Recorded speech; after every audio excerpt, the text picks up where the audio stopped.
Hola, bienvenido, bienvenida.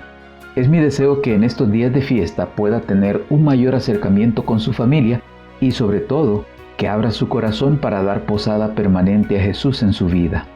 Gracias por su compañía durante este trimestre. Estamos hoy en la última lección de la serie La Verdad Presente en Deuteronomio, que nos ha dejado muchas enseñanzas valiosísimas para nuestra vida actual cuando estamos muy cerca de entrar a la patria celestial.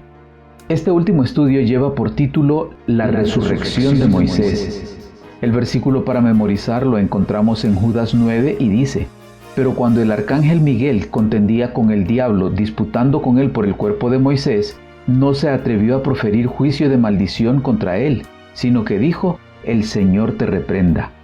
Dios es el personaje central de cualquier libro de la Biblia que estudiemos.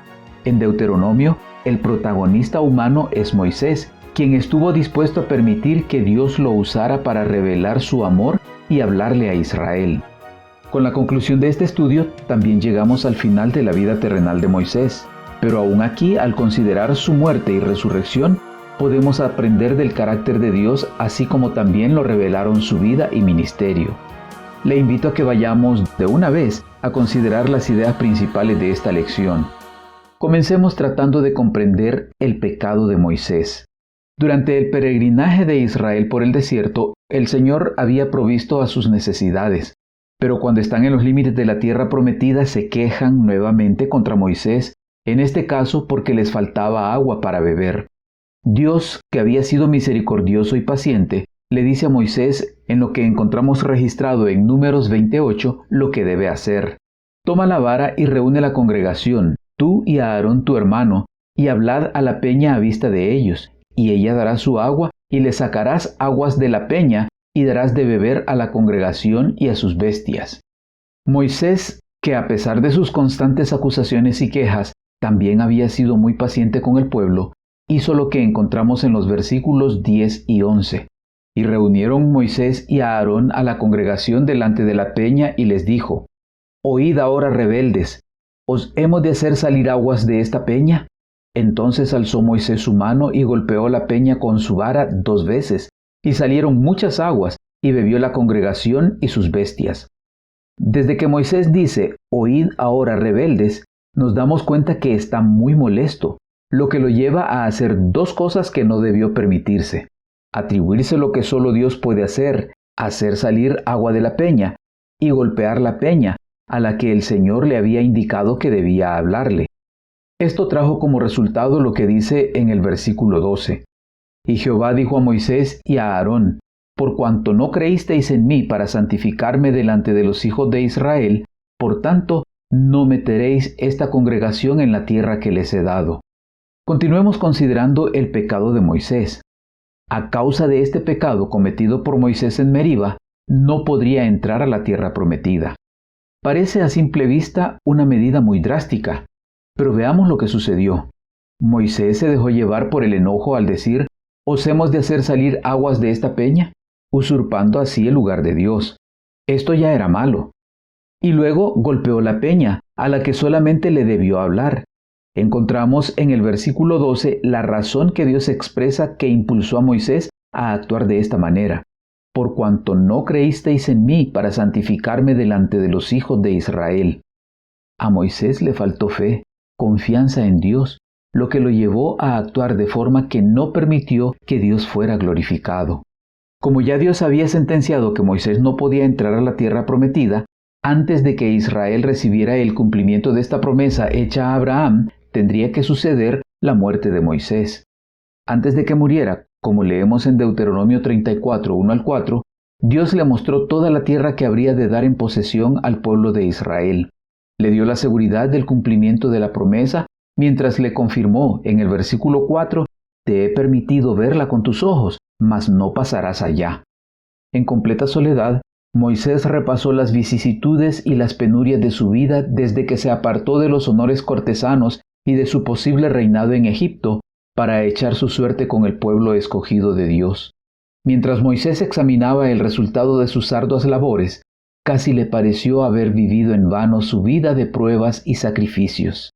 Los versículos 5 al 7 registran lo que entonces sucedió.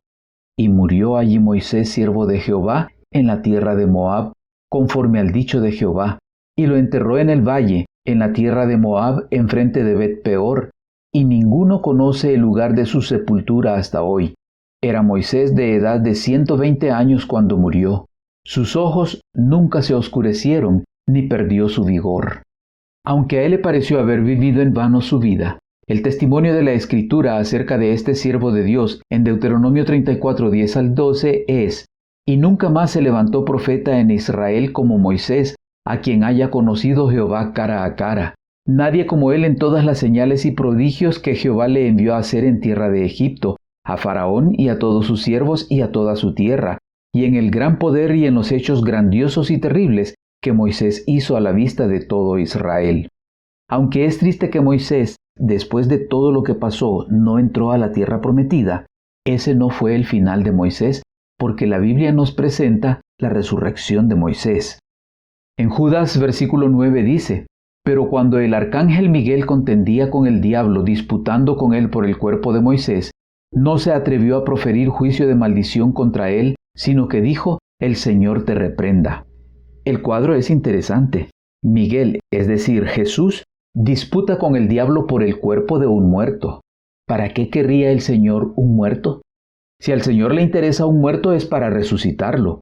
Pero, por supuesto, Satanás no lo iba a soltar así nomás. Más considerando que el pecado de Moisés fue el mismo que Satanás cometió y por el cual fue arrojado del cielo, como registra Isaías 14:14, «Sobre las alturas de las nubes subiré y seré semejante al Altísimo, pretendiendo asumir para sí mismo la gloria que era de Dios».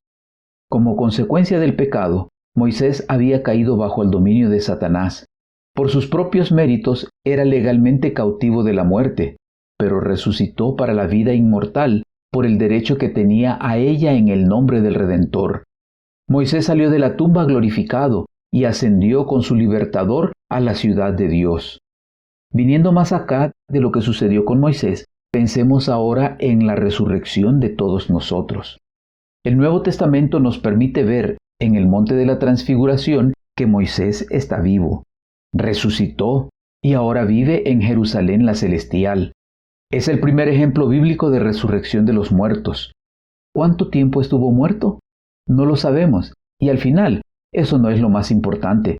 Cerró los ojos y cuando los abrió, daba igual cuánto tiempo hubiese transcurrido entre un momento y el otro. De igual manera sucederá con nosotros si tenemos que enfrentar la muerte. Cerraremos los ojos al morir, y lo siguiente de lo que nos daremos cuenta es la segunda venida de Cristo o el juicio final, dependiendo de nuestra elección ahora. Le invito a que lea 1 Corintios 15, especialmente los versículos 13 al 22, donde se nos asegura que sin la esperanza de la resurrección, realmente no tenemos ninguna esperanza. Pero en ese mismo capítulo también se nos asegura que Cristo resucitó de entre los muertos, y esa es la garantía de nuestra resurrección. Por causa de lo que Cristo ha hecho, nosotros también resucitaremos. Aunque Moisés flaqueó al final, está salvo porque tuvo fe, por su fidelidad y confianza en Dios. Durante todo Deuteronomio llamó al pueblo a ser fiel y a confiar totalmente en Dios. Ese llamado llega hasta cada uno de nosotros ahora, cuando estamos en la frontera de la Canaán celestial, a las puertas de entrar a Jerusalén la celestial. Moisés fue resucitado y salvado a pesar de su gran pecado, porque a lo largo de su vida y antes de morir, había aprendido a confiar en Dios y con fe incondicional se encomendó a sí mismo y a su pueblo al amor y la misericordia de Dios. Hoy, Dios nos llama a confiar totalmente en Él con una fe incondicional. ¿Y usted ha de confiar totalmente en el Señor como su Salvador? La decisión es suya.